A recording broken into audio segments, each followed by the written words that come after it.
अब प्रीलिम्स पास करना भी एक बहुत बड़ी चुनौती मान्य जाने लाग्यो है। जी बिल्कुल। तो थे प्रीलिम्स के बारे में बताओ। प्रीलिम्स ने पेपर का जस्ट 10 या 15 दिन पहले ही देखना स्टार्ट करा, जो गलत है। अभ्यर्थी है, तैयारी कर रहा है, मैंने चारों पेपर की नॉलेज होनी चाहिए। क्या मेंस का चारों पेपर की तैयारी क्या करनी चाहिए, छोटा पार्ट ने क्या तैयार करना चाहिए, बड़ा पार्ट की भूमिका है। स्ट्रेटेजी में ये कि आंसर ने पैरा में नहीं लिखना चाहिए, आंसर बुलेट पॉइंट्स में हुआ है, शॉर्ट एंड स्वीट। और सोशल मीडिया ने लेके कई बच्चा काउंसलिंग लेने के लिए भी आवा है, कभी मैं सोशल मीडिया का एडिक्ट हो गया।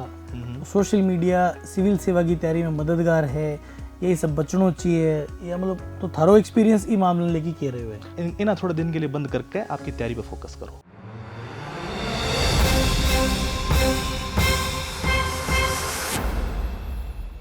नमस्कार सगला दर्शकों ने, आज हमारे सागे है RS 2021 में 35वीं रैंक प्राप्त करनिया श्रीमान मुकुल जी दीक्षित। थाने सबने नमस्कार, प्रणाम, आभार। समय की प्लेटफॉर्म पर एक मोटिवेशन की सीरीज जारी है, और जितना भी यूट्यूब के माध्यम से, सोशल मीडिया के माध्यम से दर्शक देखनी है, बाने एक शो वार्तालाप को माध्यम उपलब्ध करवाने की हमारी प्रयास और इच्छा है, ताकि स्टूडेंट भी माध्यम से ही मोटिवेट हो सके। तो आज आप जानेंगे मुकुल जी से RS परीक्षा के बारे में, रणनीति, आंका संघर्ष और सफलता का सूत्र जगह थारे लिए फायदेमंद हो सके। तो मैं शुरू करूं मुकुल जी, सबसे पहले सम्यक की तरफ से मैं हार्दिक स्वागत करूं, अभिनंदन करूं। तो बहुत एक प्रतिष्ठित परीक्षा का मायने है, बहुत बढ़िया रैंक हासिल करी, अभी के लिए थाने बधाई, तारा पूरा परिवार ने बधाई। मैं जानना चाहूँ कि थोड़ा सो थे हमारा जगह एक्सपीरियंस देख रहा है, जगह स्टूडेंट्स देख रहे हैं, बाने थोड़ा सो परिचय दे दो, ताकि एक वे में अपनी बातचीत अब शुरू हो सके। सबसे पहले तो देवेंद्र जी शर्मा आपने और आपके सम्यक की पूरी टीम ने बहुत बहुत धन्यवाद, जो थे मैंने ये आदर मैंने दियो थे, ये प्लेटफॉर्म पर लेके आया और मैंने सम्मान दियो। जी हाँ थे, बतायो, मेरा नाम मुकुल दीक्षित है। मैं राजस्थान के चूरू जिले से हूँ, चूरू शहर से हूँ। आरंभ में जब मैं 14-15 साल को ही हो, तो मेरे पिताजी को देहांत हो गया हो, और मेरी जन्म फरीदाबाद में हुएडो है, और 10वीं तक की शिक्षा भी फरीदाबाद में हुई है। पिताजी के देहांत के बाद मैं चूरू मेरा ननिहाल में रहने लगो। रामलाल जी शर्मा पत्रकार मेरा नानो जी है, सरस्वती देवी मेरी नानी जी है, 3 मामा जी हैं, हरिप्रसाद जी शर्मा, विमल कुमार जी शर्मा, कमल कुमार जी शर्मा, मौसा जी हैं, रामोतार जी हारित। तो आंकी देख रेख में मैं पल्लियो बड्यो शिक्षा प्रारंभ की। ए मन आपके बेटे की जिया ही प्रेम दियो। 8 BCom करने के बाद फिर मैं प्राइवेट जॉब भी करी। उच्च शिक्षा में PGDM करी जोधपुर से। प्राइवेट जॉब करते हुए अब दीदी अर्चना है, बे मैंने मोटिवेट करो कि भी सरकारी सेवा में आना चाहिए।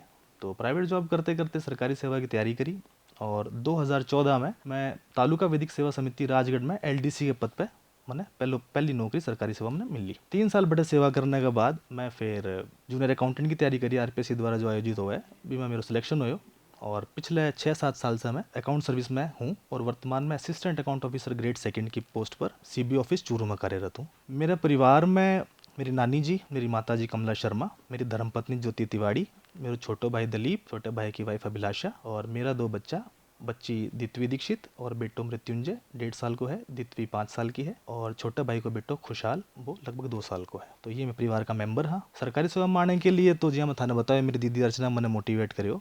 माता जी मेरी कमला शर्मा सदाई मेरा आदर रहा, सदाई मेरा आदर्श रहा, क्योंकि जितो संघर्ष बे करो है, वहाँ के संघर्षों की बदौलत ही आज मैं ये पद पर हाँ। भी के बाद ओ ही कार्यक्रम चालू रखियो, ओ सिलसिलो चालू रखियो मेरी धर्मपत्नी ज्योति तिवारी। सरकारी सेवा में आने के बाद बा मैंने मोटिवेट करियो, और RS जो 2021 में 35वीं रैंक ली है, भी को बहुत बड़ो योगदान है।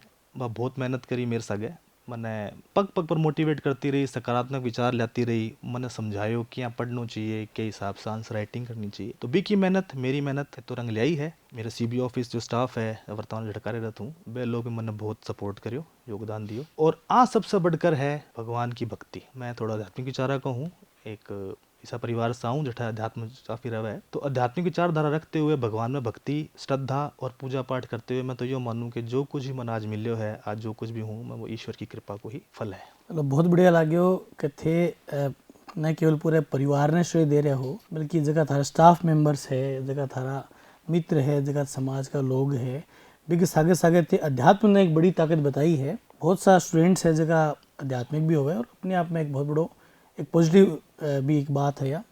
तो मैं उम्मीद करूंगा कि आपने जो एक्सपीरियंस सभी चीज़ें देखेगा कि कोई भी व्यक्ति जब सफलता अर्जित करे तो बिग मायने बहुत से लोगों की भूमिका हुआ है, बे मुकुल जी बता दी। अब आप अपने मेन मुद्दे पर आवा। RS की परीक्षा अपनो मेन मुद्दो है, तो मैं थार जानना चाहूँगा कि RS की परीक्षा में थारो कौन सो अटेम्प्ट हो, और चूँकि मैं 3 चरण हुए, प्रीलिम्स हुए, मेंस हुए, इंटरव्यू हुए, तो ते तीनों चरणा की तैयारी के बारे में हमारा अभ्यर्थी ने बता दियो ताकि आंको जो मार्ग है वो सुगम हो जावे और थोड़ो सरल भी हो जावे। 2021 और अटेम्प्ट मेरो सेकंड अटेम्प्ट हो, दूसरा अटेम्प्ट हो। प्रथम अटेम्प्ट में करियो 2018 री भर्ती को, जिसमें मैं प्री मेंस क्लियर कर लिया है, इंटरव्यू फेस करियो और भी मैंने फाइनल सिलेक्शन में 1117वीं रैंक मिली। निराश होयो पर फिर वापस तैयारी तो करनी ही, उत्साह रखियो भाई, ईश्वरी श्रद्धा रखते हुए दोबारा प्रयास करियो, दोबारा पुनः उत्साह से ज़्यादा तैयारी करते हुए जो कमियां ईवान दूर करते हुए प्रीलिम्स दियो। प्रीलिम्स के हुए सिर्फ एक एंट्री है, प्रीलिम्स का मार्क्स जुड़े को नहीं, एंट्री हुआ है पर बहुत इंपॉर्टेंट चरण है, क्योंकि प्रीलिम्स के मायने ही बहुत से अभ्यर्थी है जो रह जावे है, बहुत कम अभ्यर्थी है जो मेंस तक जावे। 15 गुना को आपनो क्राइटेरियो है पोस्टा के अकॉर्डिंग। तो प्रीलिम्स में पास करना बहुत ज़रूरी है, बी की अलग स्ट्रेटेजी हुआ है। मेंस है, मेंस में आंसर राइटिंग और थारो पूर्ण ज्ञान, जितो थाने ज्ञान है भी ज्ञान की प्रेजेंटेशन भी मेंस में ज़रूरी हुआ है। प्रीलिम्स के मायने तो क्या हुआ है कि थाने ठीक है 4 ऑप्शन मिले है, भी 4 विकल्प में से एक विकल्प थे चुन लियो। कई बार क्यों आप कोई चीज़ याद करा, पूरी याद नहीं हो पर कुछ अटक जाओ तो भी ऑप्शन न देखते हुए अपन पूर्ण रूप से याद आ जाए। परंतु मेंस में तो पूरा ज्ञान चाहिए, जितो ज्ञान थार करना है पूरा ज्ञान समेट कर बिना कुछ शब्दां का मायने ही मेंस में लिखना पड़े। आंसर राइटिंग व प्रेजेंटेशन बहुत ज़रूरी है। अगर मेंस में नंबर बहुत अच्छा है तो फिर इंटरव्यू में अगर नंबर एवरेज भी मिले तो सिलेक्शन हो जाए। इंटरव्यू के है पूर्णतः व्यक्तित्व के ऊपर निर्भर करे, थारू के व्यक्तित्व है, पर्सनैलिटी से संबंधित क्वेश्चन पूछे जावे, वर्तमान में समाज में, राज्य में, देश दुनिया में के करंट अफेयर्स चल रहे हैं, कौन सी घटना घटित हो रही है, भी पे प्रश्न पूछा जावे। और कई बार यह भी स्थिति हो जावे कि अगर थे कोई जॉब में कार्य क्षेत्र में हो तो कार्य क्षेत्र से संबंधित क्वेश्चन हुआ है और कुछ सिचुएशन दी जावे। सिचुएशन इसलिए दी जावे क्योंकि इंटरव्यू का मायने वो देखो जावे कि भाई थार में एक निर्णय निर्माण क्षमता है या कोनी, क्योंकि अंततः एक प्रशासक को के कर्तव्य है के भी को है कि मैंने निर्णय लेना पड़े। परिस्थितियाँ ऐसी आ जावे जठे आपने कन 2 विकल्प हुए, इनमें से एक सही विकल्प न चुनना ही एक प्रशासक को कर्तव्य है। तो इसलिए इंटरव्यू का मायने सिचुएशन दी जावे, सिचुएशन ने आपने क्या हैंडल करा, आपा कंफ्यूज भी हो जावे कई अभ्यर्थी, क्योंकि वो माहौल ही सो नर्वस हो जावे। पर अपन नर्वस न रह के एकदम अपने माइंड ने सेंटर में रखते हुए प्रश्न सुननो, बिको जवाब देनो, आ स्ट्रेटेजी मान के चलो तो अपना सिलेक्शन निश्चित है। चलो थे तीनों जगह चरण है बाके बारे में बता दियो। अब जहाँ 2023 की परीक्षा हुई भी मायने थोड़ा बदलाव करे आरपीएससी, पहले जहाँ 4 ऑप्शन आता अब ऑप्शन 5 कर दिया जी। और अब काला देखियो जो कट ऑफ भी अनएक्सपेक्टेडली थोड़ी हाई गई है। तो बहुत सा जगह स्टूडेंट्स हमारा बे देखियो कि जगह पिछली बार भी इंटरव्यू तक पहुंचा है और या मेंस तक दियो है, इंटेलिजेंट है बे प्रीमियर रह गया। अब प्रीलिम्स पास करना भी एक बहुत बड़ी चुनौती मान्यो जानो लाग्यो है। जी बिल्कुल। तो थे प्रीलिम्स के बारे में बताओ कि भाई जो को एक विंडो है, हालांकि नंबर कौन सा है लेकिन भी गेट के अंदर घुसिया भी ना आप अंदर भी जा भी कौन सका। बिल्कुल बिल्कुल तो प्री के लिए मतलब के बच्चों इसी रणनीति बनाओ कि डेफिनेटली वो सफल हो जावे। जी बिल्कुल, तो एकदम सही कह रहे हो कि प्रीलिम्स को जो पेपर है अभी को सेटअप भी चेंज हो गया है। पहली जो सब्जेक्ट होया करता बामा से क्वेश्चन ज़्यादा पड़ता, आजकल लोग मोटा तौर के ऊपर देखे जाओ तो करंट अफेयर्स बेस्ड हो गए हैं। करंट अफेयर्स और जो सरकारी की योजनाएं चल रही है अभी करंट अफेयर्स को भी एक पार्ट है जी। आर्थिक समीक्षा मान लियो या करंट अफेयर्स को पार्ट ही मान लियो। भी ने आपा शुरुआत से तैयारी किया करता रहा, आपा सब्जेक्ट में बढ़ना जाता, पर प्रीलिम्स का मायने करंट अफेयर्स से ज़्यादा जोर देवा। मेरी या कोई और अभ्यर्थी हो, बाकी सबकी स्ट्रेटेजी यही होगा कि आप प्रीलिम्स ने पेपर का जस्ट 10 या 15 दिन पहले ही देखना स्टार्ट करा, जो गलत है। आपा ने करंट अफेयर्स तो हमेशा ही डेली अखबार पढ़ना चाहिए, डेली करंट अफेयर्स की जो बुक है या न्यूज़ चैनल है या आप सोशल मीडिया से जुड़े रहो, बैठे कोई करंट अफेयर्स की जो खबरें आती रहे वहाँ से जुड़े रहना चाहिए, तो अपन ब्यूरो रहे। सरकार की योजनाएं चला रखी है, वे योजना के लिए के मापदंड है, पात्रता का के पैमाना है, वे अपन ब्यूरो होना चाहिए, क्योंकि एक प्रशासक ही जन कल्याण के लिए कार्य करे है, वह योजना जनता तक पहुंचाना करे प्रशासक को है, तो अपन योजना की जानकारी भी होनी चाहिए। तो करंट अफेयर्स ने ध्यान में रखते हुए, आर्थिक समीक्षा ने ध्यान में रखते हुए, मैथमेटिक्स है, हिस्ट्री, ज्योग्राफी, पॉलिटी है, अंक को भी थोड़ा ज्ञान रखते हुए अगर आप तैयारी करा तो प्रीलिम्स पास करना आसान पड़ जाएगा। और जी हाँ, थे बता रहे हो कि प्रीलिम्स का मायने थोड़ा मापदंड चेंज कर दिया है। बिल्कुल, पहले 4 विकल्प आया करता, 5 विकल्प आवा लगा भी। 5वें विकल्प के चलते भी बहुत सा अभ्यर्थी है जो सिलेक्शन को नहीं हो, क्योंकि कई अभ्यर्थी क्या करे पहले प्रश्न सॉल्व करे बी के बाद लास्ट टाइम का मायने ओएमआर शीट भरे, और ओएमआर शीट की अपनी स्ट्रेटेजी अपना माइंडसेट वही है कि जो चौथा ऑप्शन है वो लास्ट का मायना आवे, तो भी चौथा ऑप्शन के चक्कर का मायने 5 ऑप्शन पे गोड़ो कर दियो। और जो खाली छोड़ना भी आरपीएससी स्पष्ट गाइडलाइन दे रहा है कि खाली कुछ भी नहीं छोड़ना है। अब अभी ना खाली छोड़ देवा, खाली छोड़ता है माइनस मार्किंग होते होते हुए डिस्क्वालीफाई हो जाएगा। इसलिए थोड़ा ध्यान दे के क्वेश्चन न पढ़नो, ओएमआर शीट न देखनो, 5 विकल्प भरना बहुत जरूरी है। अगर विकल्प नहीं भरे 5 भी तो भी माइनस मार्किंग होगी। 10% से अगर ज़्यादा प्रश्न खाली छोड़ दिया तो डिस्क्वालीफाई कर देगा। इसलिए एकदम सेंटर में रखते हुए टाइम को मैनेजमेंट करते हुए ध्यान से पेपर करना। तो अभ्यर्थियों सलाह है कि आप बहुत एक गंभीर और संजीदा बात कही है। एक तो प्री का जो पेपर है भी करंट अफेयर्स की भूमिका बढ़ गई और ज्यादातर अभ्यर्थी करे कि लास्ट के 15 दिन में 1 महीने में करंट अफेयर्स की तैयारी करें। तो मुकुल जी कही कि थाने डेली अखबार के हिसाब से न्यूज के हिसाब से करंट अफेयर्स पर काम करना चाहिए। इस सेगमेंट की भूमिका सबसे ज्यादा बढ़ गई है। और दूसरो आरपीसी जगह चेंजेस कराया है, जिया 5 अब बबल आवलागा है, तो थाने वो बहुत ध्यान से देखना है कि जगह क्राइटेरिया है जो 10% से ज़्यादा खाली नहीं छोड़ना है। इसके अलावा हर विकल्प है वो थाने बहुत ध्यान से पढ़ना है क्वेश्चन। तो ये चीज़ें थे ध्यान रखोगा तो प्रीलिम्स में थारे दिक्कत को नहीं आवे। अब बात करा मेन की, मेंस की मुख्य परीक्षा है, दिख मायने 4 पेपर आवे जी। तो बात चारों पेपर के बारे में थोड़ी थोड़ी थे बता दो, गाइडलाइन का क्या बन तैयारी करनी चाहिए। अभ्यर्थी है तैयारी कर रहा है मैंने चारों पेपर की नॉलेज होनी चाहिए। या पहला पेपर का मैंने पेपर फर्स्ट हुआ अभी मैं हिस्ट्री है, इकोनॉमिक्स है, समाजशास्त्र है, या करके 5 सब्जेक्ट आवे, 3 सेक्शन में बंटेड़ा। सेकंड पेपर है अभी का मैंने 3 आवे, नीति शास्त्र आवे, थारे साइंस आवे और ज्योग्राफी आवे। ये थर्ड पेपर में 5 ऑप्शन आवे, 3 सेक्शन में बंटेड़ा 5 सब्जेक्ट आवे है, जिका मैंने पॉलिटी है, पब्लिक एडमिनिस्ट्रेशन है, लॉ है, स्पोर्ट्स है, योगा है। और चौथा पेपर है जो सबसे ज्यादा स्कोरिंग है, हिंदी और इंग्लिश। तो अगर तैयारी करने के बेसिस पे आप शुरू करा तो अपन ने तैयारी मेंस की भी प्री के आगे शुरू करनी चाहिए। मेरी यार राय रहेगी कि अगर प्रीलिम्स की तैयारी भी कर रहा हो, चाहे थे विज्ञप्ति आने से पहले या विज्ञप्ति आने के बाद शुरू करो, तो हिंदी इंग्लिश ने थे डेली पढ़ो, प्रीलिम्स के आगे जरूर पढ़ो। हिंदी इंग्लिश एक ऐसा सब्जेक्ट है जो अपनी फाइनल मेरिट का मायने सिलेक्शन का मायने बहुत बड़ी भूमिका निभावा। तो अगर डेली बेसिस पर आप आधी घंटा 1 घंटा भी इंग्लिश पढ़ रहे हैं तो आप मेंस की तरफ तैयारी शुरू कर रखी है। मेंस की करता करता तैयारी आप 5 सब्जेक्ट है जो प्री में जो सब्जेक्ट है मोस्टली मेंस में है। एक मैथमेटिक्स में छोड़ दिया तो बाकी सारा है, साइंस भी है, हिस्ट्री भी है, पॉलिटी भी है, ज्योग्राफी भी है। तो बात तैयारी अगर आप करा प्री की, तो प्री की तैयारी थोड़ी डीपली पढ़ लिया तो मेंस की तैयारी भी सग हो जाए, थोड़ा मेंस आसान हो जाए अपना तैयारी करना में। हिंदी इंग्लिश आप आगे पढ़ रही हैं तो बाकी कुछ छोटा मोटा सब्जेक्ट रहे, बाकी तैयारी भी तो सफिशिएंट टाइम मिल रहा है जिन आप प्री के बाद भी सिलेक्शन होने के बाद भी तैयारी करी जा सके। मेन फोकस रखना हिंदी इंग्लिश के ऊपर। अदर सब्जेक्ट भी है, स्कोरिंग है जरूरी है, जहाँ छोटा सब्जेक्ट है 20-20 नंबर आ रहा वे छोटा है जल्दी कवर हो जाए, थोड़ा टाइम कंज्यूमिंग को नहीं, तो बाकी तैयारी रखो पूरी सागे। जो सब्जेक्ट थारो यहाँ लगे थारी एक्सपर्टीज है भी सब्जेक्ट में थाना अच्छे से तैयार करना ही है। जो सब्जेक्ट थाने लगे कि वो मेरे समझ में भी को नहीं आ रहे, पर फिर भी सिलेबस कवर करते हुए एटलीस्ट वो जरूर करना है कि आप अभी का सारा टॉपिक सब एक बार नजर में से जरूर निकाल लिया। टॉपिक नजर में से निकालने के बाद आप जितनी बार मल्टीपल भी रिविजन करांगा भी तो अपना कोर्स क्लियर होगा वो।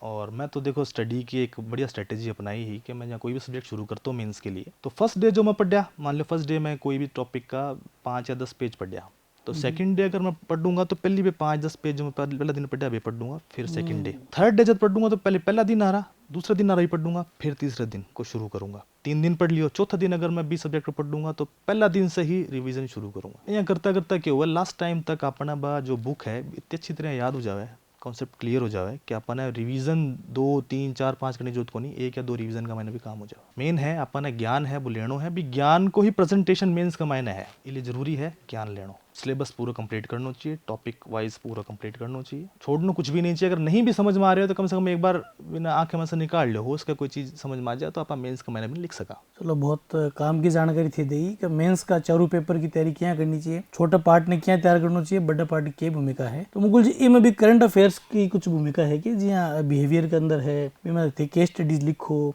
या ज्योग्राफिकल कुछ घटना चेंजेस हुए हैं, पॉलिटी के मायने तो खैर चाली वो करे, तो जी हाँ आपको एक मॉडल आंसर, कई बच्चा अक्सर इंस्टीट्यूट के अंदर आवे है जी हाँ मेंस के अंदर कभी क्या हमारे मॉडल आंसर क्या होना चाहिए, फैक्ट ज़्यादा हुए या फ्लो चार्ट भी मायने बढ़ावा या अभी मैं ग्राफ डाला आप ज्योग्राफी में तो डायग्राम्स बनावा, तो एक मॉडल आंसर की के भी कमाई होनी चाहिए स्ट्रेटेजी थारे हिसाब से। स्ट्रेटेजी में ये कि आंसर ने पैरा में नहीं लिखना चाहिए, आंसर बुलेट पॉइंट्स में हुआ है, शॉर्ट एंड स्वीट, और एक पॉइंट का मायने अगर थे 2 या 3 फैक्ट्स डाल रहे हो तो बहुत अच्छा आंसर है। सागे अगर फ्लो चार्ट बनाने की कला है, फ्लो चार्ट बनाओ, ज्योग्राफी में मैप बनाओ, मैप और फ्लो चार्ट एक प्रेजेंटेशन सुंदर देवे भी अपना मार्क्स हो सके थोड़ा बढ़ जाए। अगर मान लो थे आंसर अच्छो लिख रहे हो, आंसर अच्छो है, सागत है मैप और डायग्राम बना दे तो हो सके थानो आधो या 1 मार्क्स एक्स्ट्रा मिल जाए। 2018 पेपर का मायने में यही गलती करी, 2018 को मेंस दियो भी मैं एक तो पैराग्राफ में आंसर लिखा सारा, क्योंकि आंसर राइटिंग भी टाइम को नहीं आती और सागे सागे एक भी सिंगल ना तो मैप बनायो ना डायग्राम बनायो। तो जी हाँ, मैं थाने शुरुआत में बतायो कि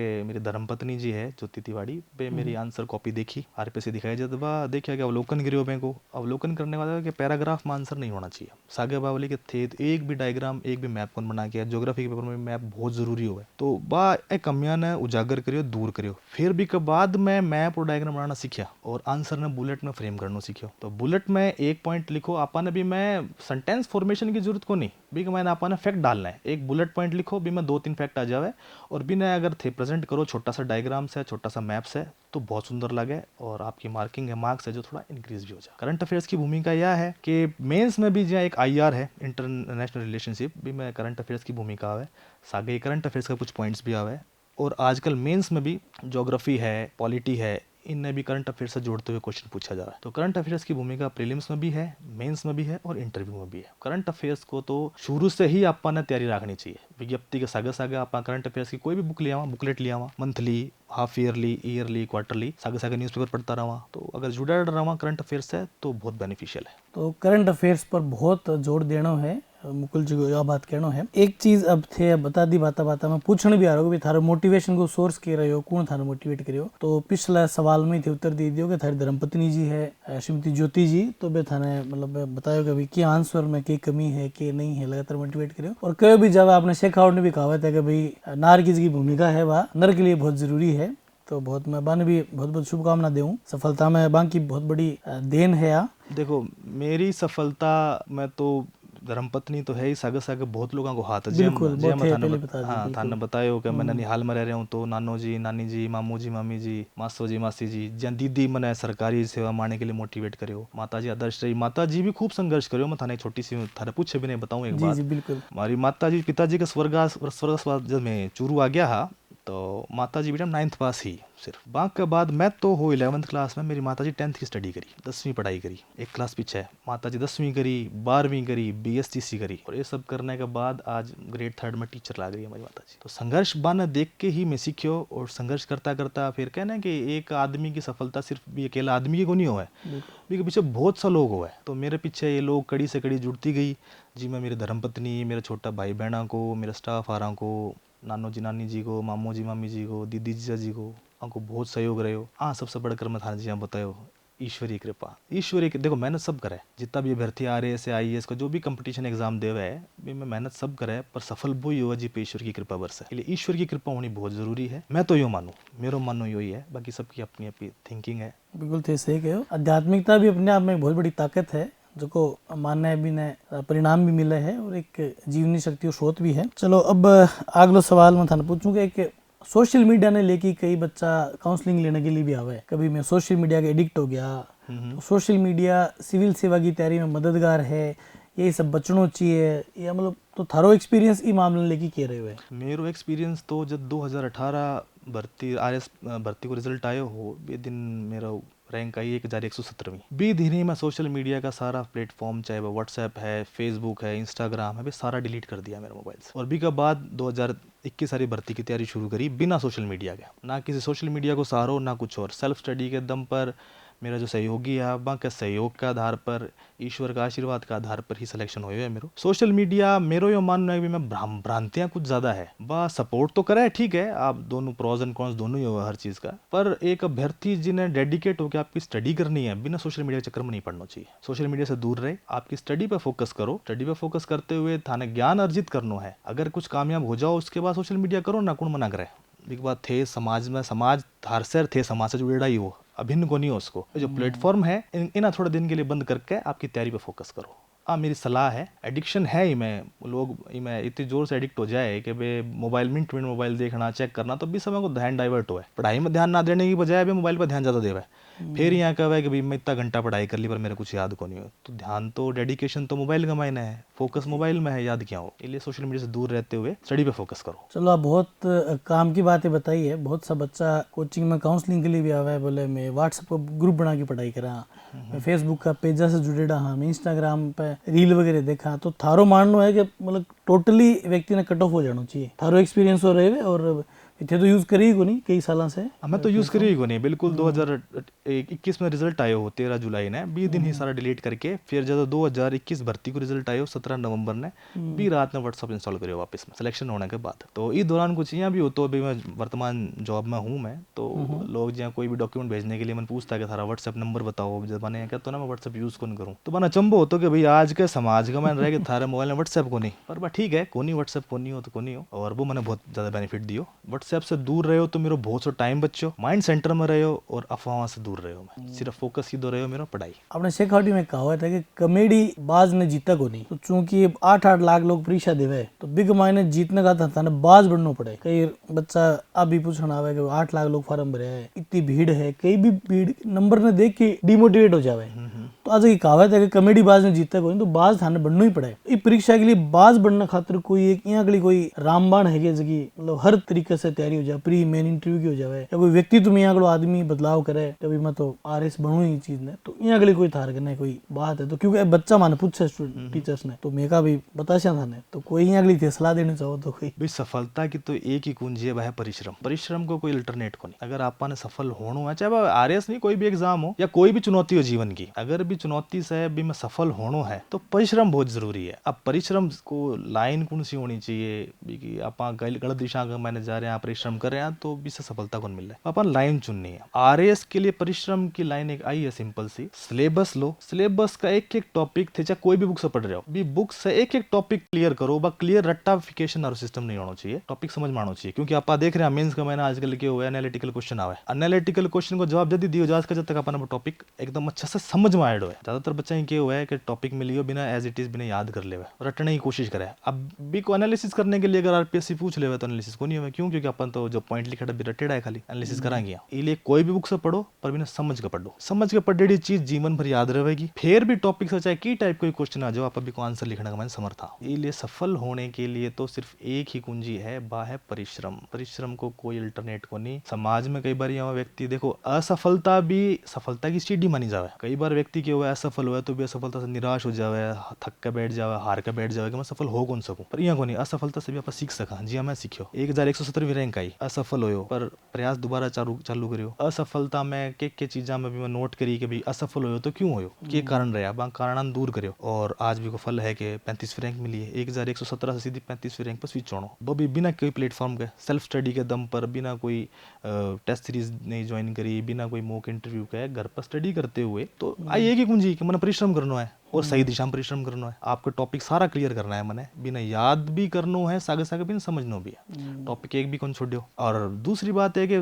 परिश्रम दोनों तरह का हो, एक स्मार्ट वर्क भी हो, एक हार्ड वर्क भी हो। हार्ड वर्क तो यहाँ होगा कि आप 24 घंटा बैठे हैं, किताब सामने है, ध्यान कठी हो रहा है, टॉपिक है, मान लो कोई बुक ले ली, बुक का अनावश्यक टॉपिक भी हो, कई बार पास सिलेबस तक बिना मिलान कौन करा तो अनावश्यक टॉपिक आप पढ़ लियो, क्या मतलब है अभी चीज को चित्ते नहीं, क्योंकि अपन ने तो सिलेबस क्वेश्चन भी आओगे सिलेबस में डेढ़ है। तो स्मार्ट वर्क वही करना है, सिलेबस के अकॉर्डिंग ही अपन स्टडी करनी है। परिश्रम करो, सफलता निश्चित ही मिलेगी अपन। चलो बहुत बढ़िया बात की। परिश्रम को तो कोई खैर विकल्प है ही को नहीं। एक मुकुल जी कई बच्चा पूछा कि सर धैर्य क्या बनाई रखा, क्योंकि आप परीक्षा यहाँ के लिए है कि एक महीना अपने शेखावटी साइड में कोई बच्चा बोलो साहब बिंटा बन जाओगे, प्री पास करे टाबर मेन देवे, मेन भी हो जाओ तो इंटरव्यू में मान लो नंबर कम आ जावे या मेन में कम रह जावे तो बेग हमारा बिंटा बन जावे, शुरू से तैयारी करनी पड़े। तो धैर्य आगलो मतलब क्या कोई बच्चों डेवलप करे। एक परीक्षा का माइंड टाइम भी लंबो लागे, आज थे देखो 2021 को परिणाम अब आए हुए, बिल्कुल 18 को भी लगभग 3 साल लगे है। तो धैर्य जो है आज के दौर में, क्यों आज आपा देखा जहाँ कई बच्चा सिविल सेवा की तैयारी शुरू करे, बांग जहाँ बढ़िया नॉलेज है, प्रेजेंटेशन स्किल बढ़िया है, तो प्राइवेट सेक्टर में बढ़िया विकल्प मिल जावे। और मैं सोचा भी नौकरी में ज्वाइन कर लेंगा तो मैं डाइवर्ट हो जाऊंगा। तो तैयारी के दौरान धैर्य क्या बना के रखे, एक बहुत बड़ी चुनौती है। धैर्य के लिए अगर आपको सिविल सेवा की तैयारी कर रहे हो तो सिर्फ नहीं कि भी सिविल सेवा तक पर स्टिक होके रह जावे। बहुत सी वैकेंसियाँ निकले, आप भी वैकेंसी अगर सिविल सेवा की तैयारी कर रहे हैं तो अपन तो नॉलेज तो है ही कि आप और पेपर की तैयारी भी सागा कर सका, क्योंकि लगभग सिलेबस पैटर्न सेम ही रहा, थोड़ा बहुत ऊपर नीचे हुआ तो भी की तैयारी करी जा सके। एक बार अगर कोई सिविल सेवा कोई भी सेवा मिल जाए अपन सरकारी या प्राइवेट, तो एक अपनो एक जो मानसिकता है बा थिर हो जावे, एक आय को सोर्स बन जावे। क्योंकि आजकल देखो बेरोजगारी ज़्यादा है और बेरोजगारी के चलते आर्थिक तंगी भी आवा है, तो मैं समझ सकूँ तैयारी करनो, इनकम को सोर्स नहीं होनो तो धैर्य खोदे बड़ा बड़ा खोदे। तो सिविल सेवा की तैयारी करने के साथ साथ अगर आप कोई दूसरी सेवा की तैयारी करते हुए अगर कोई सेवा में लाग जावा तो एक आपने आर्थिक रूप से भी स्थायित्व मिल जावे, एक मानसिक संबल भी मिल जावे। 20 से के फायदो मिला, 20 आपनो जो डेडिकेशन है वो बढ़ जावे, स्थायित्व आ जावे, पढ़ाई आराम से करी जावे, माइंड इन्हें बिना को नहीं हो। नहीं तो अगर कोई बेरोजगार व्यक्ति तैयारी करे बिना 3-3 साल लग जाओ तो भी अवसाद की स्थिति आ जाए, वो टेंशन में आ जाए। तो इसलिए की तैयारी के साथ साथ और तैयारी भी करो। अगर सेवा में हो तो सेवा के साथ साथ टाइम मैनेजमेंट जरूरी है। जी हाँ, मैं देखो तीसरी सेवा है मेरी LDC, फिर junior accountant, assistant account officer और अब RAS। तो भी साथ वो भी कोई रीजन वही है कि एक मानसिक स्थायित्व आ गया कि हाँ भाई अपनी मंथली इनकम चालू है। अगर RAS नहीं भी लगे तो आ सेवा तो है ही अपनी घड़ी गुंजारी। तो एक परिवार ने चलाने के लायक रोजगार हो मेरे गने, विषय मेंटली शांति ही मेरे मानसिक शांति होने की वजह मैं आराम से फोकस कर सकूँ मेरी पढ़ाई पर। तो इसलिए दूसरी सेवा की तैयारी करो, अगर वह मिल जाए तो सिविल सेवा की तैयारी आसान हो जाए। थारे कहने का मतलब है जिया थे पहले से जॉब में हा और फिर बाद में तैयारी करी, तो जॉब के सागरे की भी तैयारी कर सके व्यक्ति, मैनेजमेंट करियो दास के पर उदाहरण सामने। चलो बहुत बढ़िया बात बताई। अब एक अक्सर जो इंटरव्यू वगैरह में सवाल बच्चो हॉबीज ने लेके, तो थारी कोई इसी हॉबीज ही के जकी जिया थाने मदद दी कि हमारे एक समय का स्टूडेंट आज का मतलब लिखने की बन आदत थी, कविता है, शेरो शायरी है, निबंध है, तो मैं बोला भाई मेंस में बना मेरी हॉबी मददगार रही। तो थारी कोई इसी हॉबी है जो कि सिविल सेवा के लिए थारे लिए एक मददगार रही है? जी मेरी हॉबी देखो संगीत सुनना है। बी हॉबी से मैंने यो फायदा मिलो कि कभी भी जहाँ मैंने अगर पढ़ाई से पॉज लेना है 5-10 मिनट को 15 मिनट को, तो मैं पे गाना सुनता। भी से क्या होता कि मेरे जो स्ट्रेस होता, तनाव होता, दबाव होता ना, वो दूर हो जाता, एक नई ऊर्जा मिलती मन। वो तो साइंटिफिकली भी प्रूवन है कि अगर आप संगीत सुना तो संगीत अपन एक ऊर्जा देवे, मानसिक तनाव दूर करे है, अवसाद की स्थिति दूर करे। वो इससे क्या हो तो एकदम फ्रेश हो जाता हूँ मैं, फ्रेश होकर दोबारा तैयारी करता हूँ तो मेंटली जो कैपेसिटी वह बढ़ जाती और ज़्यादा ग्रहण करते हो और ज़्यादा याद करते हो। बीच में पॉज भी मिल जाता एक तरीके से। अगर आप मान लो लंबे टाइम तक पढ़ाई करा तो आप ऊब जावा तब भी दौरान अपन मनोरंजन की जरूरत भी पड़े, मानसिक स्ट्रेस ने कम करने की जरूरत भी पड़े, तो संगीत मैंने वो बहुत सपोर्ट करे। चलो बहुत बढ़िया थे हॉबी की बात बताई। अब मैं थाने की बताऊँ कि मैं लोग समय के प्लेटफॉर्म से पूरे राजस्थान भर में जगह बच्चा सिविल सेवा की तैयारी करने की इच्छुक है, मैं लिए सेमिनार कंडक्ट कर रहे हैं। तब भी जहाँ अपने शेखावाटी में चूरू, सीकर, झुंझुनू में सेमिनार हो गया और मार्केट में भी हो गया। इस सेमिनार करने का उद्देश्य ये है कि एक आप देखा कि भाई नॉलेज को डिसेंट्रलाइजेशन भी होना जरूरी है, जगह आपका विकेंद्रीकरण है। बिल्कुल, क्योंकि अट्ठे जहाँ गाँव देहात को बच्चों मान लो जयपुर आवे है, तो अब भी यहाँ कई बार बच्चा आगे पूछा कि प्री का नंबर जुड़ा है कि मेन में कितना पेपर हो गए, किताबा कौन सी लेवा। तो प्रबंधन जो कोई समय को वो निर्णय करेगा कि मैं बच्चा के बीच में जाऊंगा, गांव देहात को बच्चों भी है तो भटतक भी मैं जाऊंगा और मैं सेमिनार करा। तो मैं जी यहाँ कॉलेज में सेमिनार करा हाँ, स्कूल्स के अंदर करा हाँ, तो एक आगे नई पहल है। तो भी सेमिनार के दौरान क्या होगा, बच्चा मोटिवेट भी हुआ है, जगह सिलेक्टेड कैंडिडेट सभी भी जावे है और जगह टीचर सभी भी जावे है, बच्चा ने मोटिवेट करे। तो एक नई पहल में शुरू करी हाँ, ताकि भाई एक नॉलेज तक बच्चा ही पहुंच हुआ है और मैं बच्चा तक पहुंच जावा। तो नहीं तो भी दौरान के कई बच्चा सवाल पूछे, तो बेस कुछ सवाल है जगह हालांकि मेहमान बैठे ही जवाब देवा, लेकिन थारे थ्रू अगर जवाब जावे तो भाई थोड़ो बच्चों मोटिवेट हुए। ज्यादातर बच्चा को सवाल रहे जी मैं भी सीकर में हा, तो बड़े गर्ल्स कॉलेज के अंदर सेमिनार हो, तो बच्चा ज्यादातर भी पूछो कि सर मैं एक दिन में कितना घंटा तय करा, कभी इतना घंटा पढ़ गई मैं RAS या IAS बन सका। तो इको कोई जवाब थे देना चाहो तो? भाई देखो तैयारी को घंटा से संबंध डायरेक्टली तो को नहीं, आपने मेन सिलेबस कवर करना, आपने कहीं टाइम स्पेन हुआ है कि भाई आप पेपर प्री को पेपर 3 महीना बाद है, डेट फिक्स हो जावे, मेंस को पेपर 4 महीना बाद है, तो आपने कहना वो टाइम स्पेन है कि अपने 4 महीना में सिलेबस कवर करना है। और सबकी कैपेसिटी अलग अलग हुआ है, कोई व्यक्ति ने कोई बात है 15 मिनट में समझ आ जाए कोई टॉपिक है, कोई व्यक्ति ने आधी घंटा में समझ में आवे, कोई ने 1 घंटा में समझ में आवे। तो आप आपकी मेंटल कैपेसिटी के आधार पर वो टाइम को मैनेजमेंट कर सके।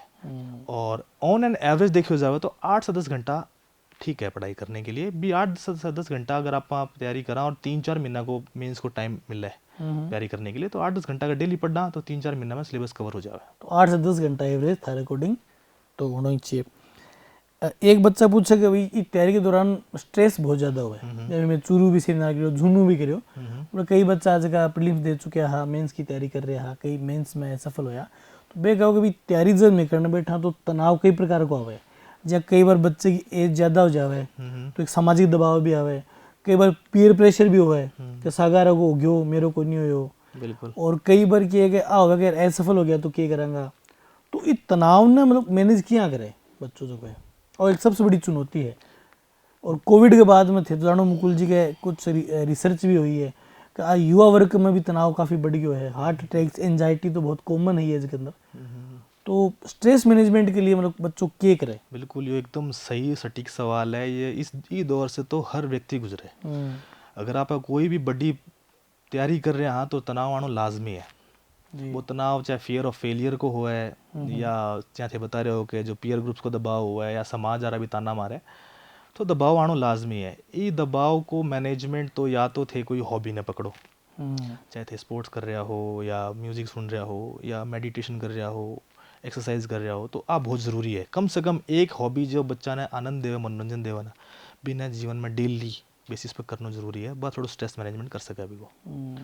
दूसरो है कि जी मान लो आप तनाव का मायना, हाँ तो आपने परिवार को कोई सदस्य हुआ है, चाहे भाई बंधु हुआ है, शादीशुदा है तो धर्मपत्नी हुआ है, माता हुआ है, पिता हुआ है, जिस आप बात कर अच्छो फील करा, तो जी टाइम अपन तनाव हुआ है तो थोड़ी देर भी से बात कर लें, या सामाजिक कोई मित्र हुआ है, आस पड़ोसी हुआ है, भी सब बात करा तो तनाव दूर हो जाए।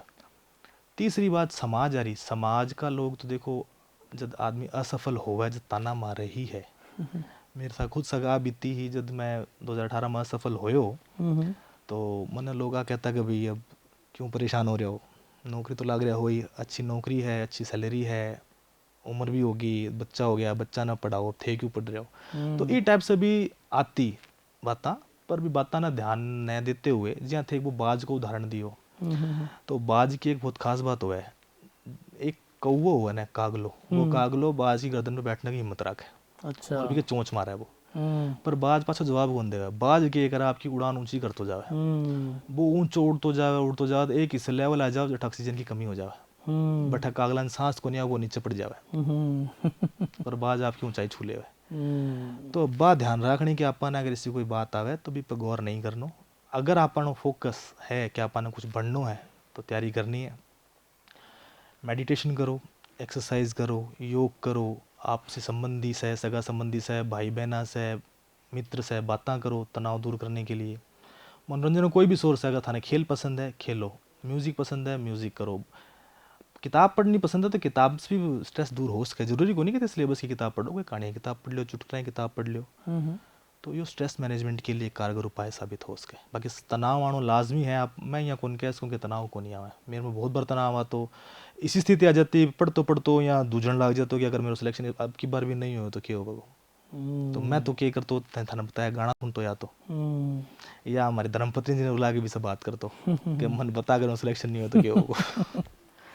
तो भाई बातचीत है, सही बात है, या कोई मनोरंजन को साधन है, वो जरूरी है, डेली बेसिस पे करना चाहिए। तनाव बिल्कुल आवेगो भी, तनाव ना अपन जब वो आवे जब कवच की तरह काम करे अपने। बहुत जोर की बात है बताई कि भाई बाज बनना बहुत ज़रूरी है। कि आपने मैंने शेखावटी में कहावत भी है थे जी कही, अब कवो के अगर बाज करते में चोंच मारे, बाज भी पर ध्यान नहीं देगा, आपकी उड़ान ऊंची कर ले, बिल्कुल उड़ान। और इतनी हाइट पर कवा की जगह बात क्षमता कम हो जाए, बाज आपको राजा की तरीके से कहोगे। और तनाव प्रबंधन के लिए बहुत जोरदार बात बताई कि थे थारा जगह करीबी लोग है से बात करो, थारी एक हॉबी है, गाना सुनना है, खेलना है, खेल कूद में बढ़िया तनाव प्रबंधन को माध्यम माने जावे। तो आप बहुत जोरदार बात बताई। और एक सवाल अक्सर बच्चा पूछा है कि भाई जो आरएस को मानस बना लियो तैयारी करने को, तो भी किसा कोई करियर में और ऑप्शन रखना चाहिए कि तो इक लिए थे कि करना चाहो। बिल्कुल रखना चाहिए। जहाँ थाने पहले बताई बात कि आरएएस या सिविल सर्विस एग्जाम है, वो लंबी रेस को घोड़ो है, कम से कम 2 साल 3 साल आप मान के चलना। मैंने भी दौरान अगर कोई व्यक्ति बेरोजगार है तो वो कुंठित भी हो सके कि भाई आपने आय को सोर्स भी को नहीं, और आप भी को नहीं कह सका पाए कि वो पहली बार तैयारी कर भी मैं सफल भी हो जाए। या मैंने भी 2 बार लग गया, कहीं 2 बार लगा, 3 बार, पहली बार में भी हुआ सफल नो डाउट, पर सबका सागे यहाँ को नहीं हो सके। तो अगर आपने करियर को दूसरा ऑप्शन रखा, कोई दूसरी सेवा की तैयारी भी सागे करा, तो एक आपने मानसिक और आर्थिक स्थायित्व आ जाए, जिससे कुंठा को नहीं होवे, अवसाद में को नहीं आओ आप। एक वो भी रहा आपने ठीक है आरएस बन गया तो ठीक है, नहीं बने तो आपने आय को सोर्स चालू है। तो आज जो थिंकिंग है ना, आप भी एक बूस्टर को काम करे। व्यक्ति की जो मेंटल स्टेबिलिटी है ना, वो बहुत जरूरी है तैयारी करने के दौरान। अदरवाइज तो क्यों, अगर अपना मानसिक तनाव है, अपना माइंड सेंटर में कौन नहीं, तो आप ना तो पढ़ाई कर सका, ना भी इन चीज़ ना याद रख सका। एनी टाइम वो डर, एक डर रहे वो फियर ऑफ फेलियर को कि अगर मैं नहीं बन्यो तो मेरे क्या होगा, मेरा भविष्य क्या होगा, मेरे परिवार को क्या होगा। पर अगर आप कोई दूसरी सेवा की तैयारी करके अगर बस सेवा अपने मिल जाए, LDC है, अकाउंटेंट है, सारे पटवारी की है, कंप्यूटर अनुदेशक की है, टीचर की है, कोई भी है, अगर आपने मिल जावे सेवा तो आपने एक मानसिक स्थायित्व आ जावे भी सके। फिर आपने और जाके ठीक है आय को रोजगार मिल गया, अपन रोजगार को साधन मिल गया, अब अगर RS बनया तो वेल एंड गुड है, अपना जो सपनों है वो पूरा हो जाएगा। और अगर नहीं भी बनया तो मैं मेरा और मेरा परिवार को भविष्य संभाल सकूँ। मैं कहीं भी जाओगे जैसे सिविल सेवा की तैयारी करे तो भाई छतरी की तरह सब है, बाकी सारा एग्जाम अभी के अंडर में कवर हो सके है, तो बहुत बढ़िया बात थे बताई। एक मैं थाना एक इनिशिएटिव बताना चाहूँ कि जहाँ सम्यक सेमिनार कर रही है तो सारा टीचर्स मिलके एक प्लान बनायो कि जो NCERT की भूमिका है, चाहे RS को एग्जाम हो चाहे IS को एग्जाम हो, क्वेश्चंस डायरेक्टली आवे, बिल्कुल। तो एक NCERT को कोर्स डिजाइन कर दियो ऑनलाइन, तो वो जो को बच्चों सेमिनार में आ रहे है गंभीर अभ्यर्थी है बिना निःशुल्क प्रोवाइड करवा रहे हैं। तो इगली थे कि कहना चाहूँगा भाई एक मददगार है बिन मेन NCERT नींव निर्माण बेच नाम दियो है भाई। ये इस पहल के लिए मैं थारा सम्यक टीम ने बहुत बहुत साधुवाद दूँ, क्योंकि जो NCERT की जो भूमिका है, चाहे वो प्री के लिए हो चाहे मेंस के लिए हो चाहे कोई भी सर्विस के लिए, वो बहुत बड़ी है। NCERT से ही सारो सिलेबस आपनो कवर हुआ है जी। अगर आप NCERT 6ठी से लेकर 12वीं तक की पढ़ रहे हैं तो आपनो बेस ही नहीं लगभग पूरी तैयारी सुनिश्चित हो जावे। अगर थे बच्चा ने भी ग्रेजुएशन के दौरान ही प्रोवाइड करवा रहा हो तो बच्चों अगर किताबा ने पढ़ है तो भी की जो सरकारी सेवा की तैयारी तो ऑटोमेटिक हो जावे। तो एक बहुत बड़ो इनिशिएटिव है, थाने भी के लिए बहुत बहुत साधुवाद, बहुत बहुत धन्यवाद। ये सब बच्चा बहुत लाभान्वित होगा। चलो मुकुल जी बहुत बढ़िया लगे तार से बात करके। अब कोई फाइनल कोई संदेश थे अगर बच्चा ने देना चाहो जीवन के प्रति, करियर के प्रति या कोई और स्पिरिचुअलिटी के प्रति, क्योंकि बच्चा बहुत बड़ तनाव ने लेके आवा है, बाद में स्ट्रेस मैनेज भी करा, तो कोई बढ़िया सो संदेश अगर थे देना चाहो बच्चा ने समाज के प्रति या परिवार के प्रति। क्योंकि मैं आज एक चीज़ देखी कि थार से बात करी बढ़िया लगे कि थे हर एक चीज़ ने छुयो है थारी सफलता में, जितना भी लोग है थारे ऑफिस का स्टाफ मेंबर्स हैं, थारा परिवार के इतना सारे सदस्य है, थारा मामा जी और माता जी कहने के बांगो तो वास्तव में बहुत काबिल तारीफ संघर्ष रहे है कि भाई थे 9th में और भी 10th को एग्जाम दे रहे हैं। तो इसलिए कि माँ की भूमिका जी परिवार में कितनी बड़ी हुआ है और थे बहुत जीवन में संघर्ष करे, और इको परिणाम है कि भी थे आज हर व्यक्ति ने कड़न कर थारी सफलता में सहयोगी मानो, बहुत बड़ी बात है। और इस अब इंडिकेशन है कि भी एक समाज के लिए बहुत बढ़िया प्रशासनिक अधिकारी मैं उम्मीद कर सका हाँ, जिससे पूरा समाज को बड़ो वर्ग है वो लाभान्वित हो सी। तो कोई संदेश थे अगर देना चाहो बच्चा ने तो स्वागत है।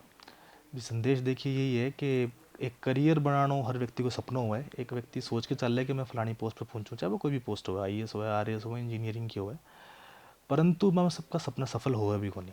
तो आपा ने यह नहीं सोचना चाहिए कि मेरा जीवन अट्ठे ही समाप्त हो गया, क्योंकि सिर्फ सरकारी सेवा या सिविल सेवा ही तो कोई लाइफ को जरिए हो। एक अगर वह मिल ली अपना सपना पूरा हो तो बहुत बढ़िया है, अगर वह नहीं मिली तो भी के चक्कर में आजकल आप देखा कि बहुत सारे लोग हैं जो आत्मदाह कर ले, सुसाइड कर ले, वो सही को नहीं। कोई भी नौकरी से बहुत बड़ी अपनी लाइफ है, अपनी ज़िंदगी है। भगवान को एक बहुत बड़ा आशीर्वाद है, बहुत बड़ा गिफ्ट है ये आपा ने कि आपा ने एक मानव रूप में जीवन मिलो। तो ये नौकरी का अगर नहीं मिल रही है सफलता के चक्कर में भी जीवन में बर्बाद नहीं करना। करियर का बहुत ऑप्शन है, प्राइवेट सेवाएं हैं, आप NGO चला सको हो, समाज सेवा कर रही हो, समाज सेवा का बहुत सा उपाय है, क्योंकि एक लोक सेवा को करते हुए समाज सेवा है। आप लोक सेवा में आके भी समाज सेवा कर सको हो, घरे रह कर भी कर सको। सपना पूरा करने को पूरा प्रयास करना चाहिए, परंतु वही बात है कि देखो पद है सीमित और बेरोजगारी ज़्यादा है, सपना तो मिल कौन सके। और सरकारी सेवा ही सिर्फ एक जरिए नहीं है आय को, बहुत कुछ है, खुद को बिजनेस करियो जा सके है, प्राइवेट जॉब करी जा सके है, बहुत कुछ करिया जा सके। और जो भी सिविल सेवा या कोई भी से सरकारी सेवा की तैयारी कर रहे हो अभी के लिए मैं एक छोटो संदेश देना चाहूँ कि कट्ठे भी थारी आस्था अगर है कोई भी देवता का मायने, ईश्वर का मायने, अल्लाह का मायने, गॉड का मायने, भी आस्था ने जगाए रखो।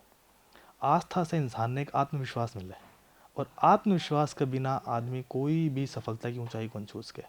तो मेरी सफलता में मैं हमेशा आस्था को केंद्र बिंदु मान्यो भगवान ने, भोलेनाथ की भक्ति हमेशा से करते आ रही हूँ, आगे भी करते रहूँगा। तो मैं यह मानूँ कि अगर भोलेनाथ की कृपा रही या थारा कोई भी ईश्वर है, अल्लाह गॉड है, भी कृपा रहेगी तो थारी सफलता, थारी मेहनत जो है वह जरूर कामयाब होगी। इसलिए आस्था बहुत ज़रूरी है, ईश्वरीय कृपा बहुत ज़रूरी है। चलो बहुत बढ़िया थी बात बताई। आस्था तो खैर सकारात्मकता से जुड़ी है, तो जितना भी अभ्यर्थी देख रहा है वे मुकुल जी की पूरी जीवन यात्रा थे देखी है, इतना बड़ो एग्जाम में पास करियो है, तो थे भी चीज़ से मोटिवेट हो। और मैं थाने सम्यक परिवार की तरफ से सफलता के लिए शुभकामनाएं देवा। धन्यवाद।